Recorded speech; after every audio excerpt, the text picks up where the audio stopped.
A strong shoulder seam is important for the stability of our garment, but we can be both strong and beautiful at the same time.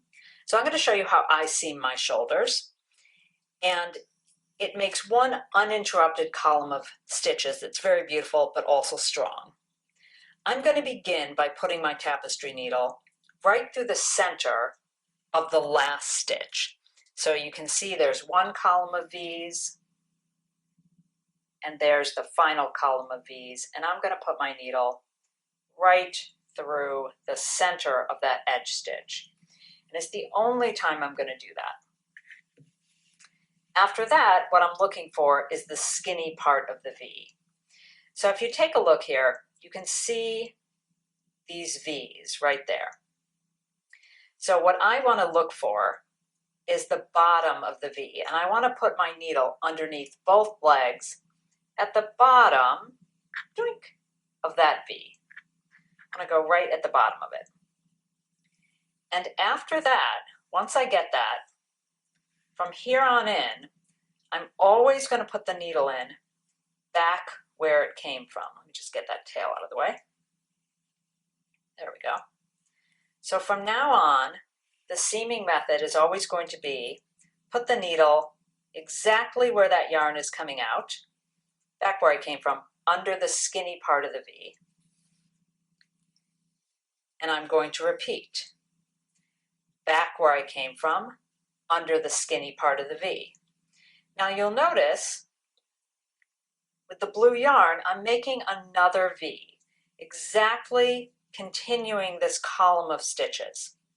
Now what I want you to see is if I jogged over and I went in the wrong place, and I went under the wide part of the V, the top of the V, I would get V for not so much victory, wah, because as you can see, it pulls those two legs together, and it in fact does not look like a complete stitch.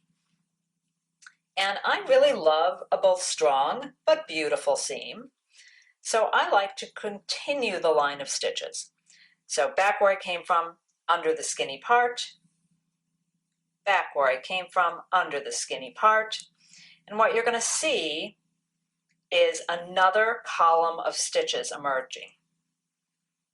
So the blue is actually making another column of stitches, but we're going to zip that up to make a really strong seam, but it's still going to look beautiful. Now this happens to be a straight seam, but you can use the same method if you have a stair-step bind off, and it works particularly beautifully if you do the sloped bind off, another tutorial that I have.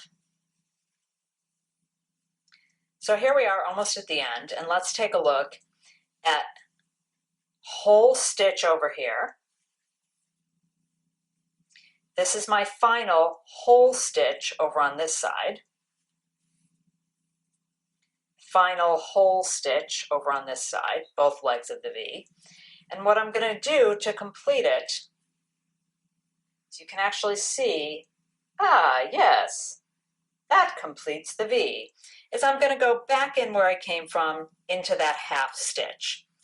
Because by starting at the center of one V on one side and going through the skinny part of the V on the other side, I've actually jogged everything over by a half a stitch. And that's what I do in order to get that uninterrupted column.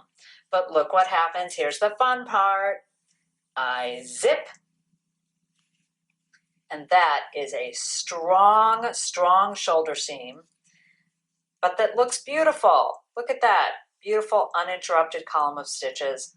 Love it, but it is very strong.